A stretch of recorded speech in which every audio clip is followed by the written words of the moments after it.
O Apocalipse é realmente o livro mais difícil da Bíblia? Por que tantas pessoas têm medo desse livro? O verdadeiro propósito do Apocalipse, o que o espectador aprenderá ao longo do vídeo. O verdadeiro significado da palavra Apocalipse. Revelacao e nao destruicao. O objetivo de Deus ao revelar o futuro, uma mensagem de esperança para os cristãos. Que me escreveu o Apocalipse. O apóstolo João, dos 12 discípulos de Jesus. Seu relacionamento próximo com Cristo, o contexto histórico. O exílio na ilha de Patmos. A perseguicao do Imperio Romano, João preso por causa do Evangelho. A solidão e o sofrimento, como Deus usa momentos difíceis para revelar grandes verdades. Antes de entrar nas visões do Apocalipse, existe uma história que muitos ignoram, mas que muda completamente a forma como entendemos esse livro. O exílio de João na ilha de Patmos. O Apocalipse não nasceu em Palacio, nem em uma escola de estudiosos. Ele foi escrito em lugar de sofrimento, isolamento e perseguicao. Deus escolheu revelar uma das maiores profecias da história justamente ao homem que havia perdido sua liberdade, mas não sua fé. João já era o homem idoso quando foi enviado para Patmos. Décadas haviam se passado desde que caminara ao lado de Jesus pelas estradas da Galileia. Ele havia testemunhado milagres, ouvira os ensinamentos do Mestre, estivera aos pés da cruz e vira o túmulo vazio. Também presenciara o nascimento da Igreja, o derramamento do Espírito Santo no Pentecostés e a expansão do Evangelho por diversas regiões do Império Romano. Enquanto muitos dos outros apóstolos já haviam sido mortos por causa da fé, João permanecia vivo, tornándose a última testemunha ocular da vida, morte e ressurreição de Cristo. Sua permanência em liberdade, porém, incomodava as autoridades romanas. O Evangelho continuava crescendo, e milhares de pessoas abandonavam o culto aos deuses romanos para adorar somente a Jesus Cristo. Isso representava uma ameaça não apenas religiosa, mas também política, pois o imperador exigia ser reconhecido como senhor e objeto de culto. Para os cristãos, entretanto, havia apenas o senhor, Jesus. Durante o governo do imperador Domiciano, a perseguição contra os cristãos tornou-se ainda mais intensa. Muitos foram presos, torturados e executados simplesmente por se recusarem a oferecer incenso diante da imagem do imperador. João, conhecido por sua liderança entre as igrejas da Ásia Menor, tornou-se algo importante. Sua voz precisava ser silenciada. Em vez de condená-lo imediatamente à morte, as autoridades decidiram isolá-lo. João foi deportado para Patmos, uma pequena ilha rochosa localizada no Mar Egeu, a sudoeste da costa da atual Turquia. A ilha possuía cerca de 16 quilômetros de comprimento e era conhecida por seu terreno árido, montanoso e de difícil sobrevivência. Imagine aquele cenário. Penascos escarpados, poucas árvores, solo seco, ventos constantes vindos do mar e ambiente quase deserto. Não era o lugar preparado para oferecer conforto. Era uma prisão natural. Cercado pelas águas, escapar dali era praticamente impossível. Segundo antigas tradições cristãs, muitos dos exilados eram obrigados a realizar trabalhos forcados nas pedreiras da ilha. Dias inteiros sob o sol escaldante, quebrando pedras, carregando cargas pesadas e vivendo sob vigilância constante dos soldados romanos. Embora a Bíblia não detalhe exatamente quais atividades João realizava, é provável que também tenha enfrentado as duras condições reservadas aos condenados.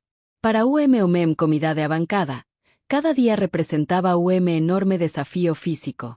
O corpo já não possuía a força da juventude. As dores eram constantes. O frio das noites contrastava com o calor intenso do dia. A alimentação era simples e escassa. Tudo parecia apontar para o fim silencioso e esquecido. Humanamente falando, aquele era o momento mais sombrio da vida de João. Ele estava separado das igrejas que havia pastoreado durante tantos anos. Não podia visitar os irmãos na fé. Não podia ensinar pessoalmente nem encorajar os cristãos perseguidos. Parecia que seu ministério havia terminado. Mas Deus enxergava aquele momento de maneira completamente diferente. Aquilo que Roma considerava uma prisão, Deus transformaria em púlpito para toda a humanidade. João mesmo explica o motivo de seu exílio ao escrever: "E João, irmão de voces e companheiro na tribulação, no reino en a perseveranca en Jesús, estaban ahí la chamada Patmos por causa da palabra de Deus e do testemunho de Jesús Cristo. Esas palabras revelam algo extraordinario. João Nao estaba preso por ter cometido crime.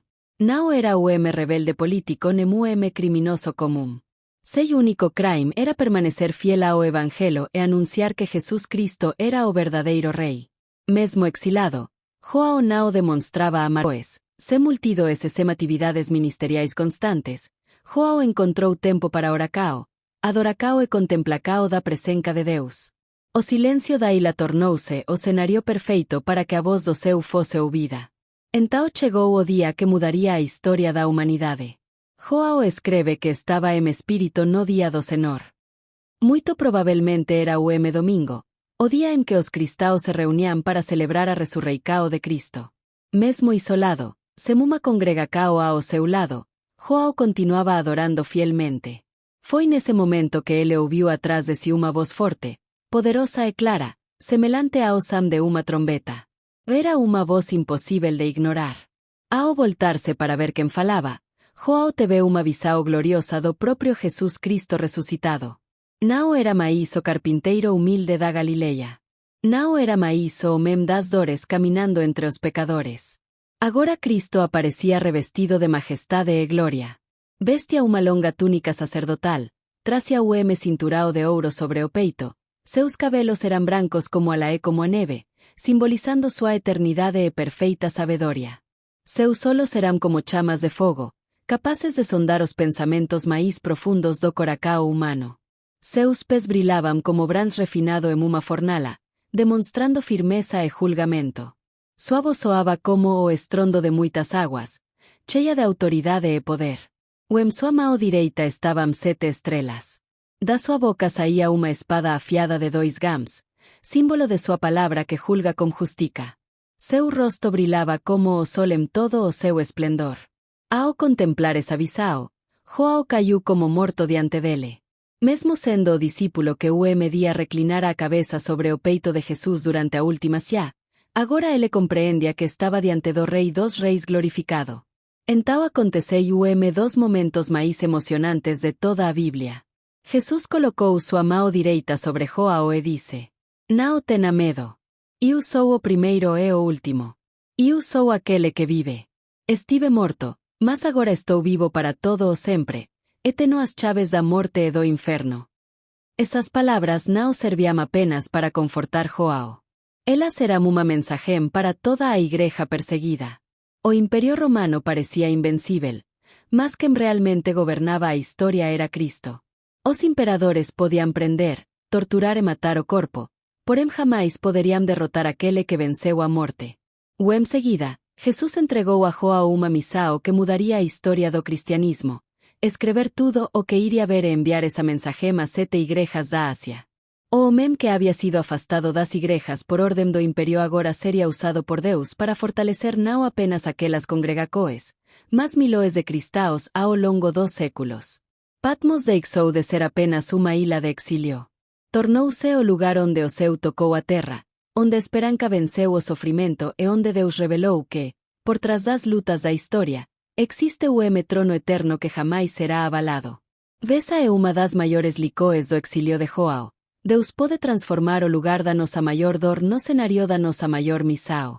Quando tudo parece perdido aos olhos humanos,